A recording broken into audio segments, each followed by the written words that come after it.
আল্লাহর রাস্তায় আপনাদের একটা কথা বলি, আপনারা যে টিকটক চালাইতেছেন এখানে সবসময় মানুষ অ্যাক্টিভ থাকে। এখান থেকে মানুষকে কালেমার দাওয়াত দেন, দিনের দাওয়াত দেন। লক্ষ্মী ভাই, আপনাদের আইডি থেকে শুধু কালেমার দাওয়াত দেন, আল্লাহ খায় আল্লাহ বলে, কি লাভ লাইক কমেন্ট শেয়ারের দ্বারা?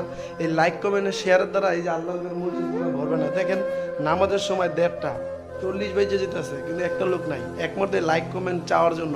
আপনারা যদি লাইক কমেন্ট বাদ দিয়া আর আল্লাহকে রাজি খুশি করার জন্য ইসলামের দাওয়াত দিবেন, কিসের বিনিময় খুঁজেন? যদি বিনিময় খুঁজেন তো বিনিময় দুনিয়া পেয়ে যাবেন। তা আল্লাহর কাঠ করে খারাপ দেবে, আল্লাহর কাছে কোন মুখ নিয়ে খারাপেন ভাই? এই যে জোহরের সময় দেখেন আল্লাহ ফাঁকা। কারণ কি জানেন, আপনারা অনলাইনে দাওয়াত দেন, অনলাইনে টুপি করেন, অনলাইনে ভালো কাজ করেন, কিন্তু আল্লাহর মসজিদের আইসা নামাজ পড়ার সময় আপনাদের হয় না। আপনারা এতই ব্যস্ততা, নামাজের সময় একটা মুসলিও পাই না। দেখেন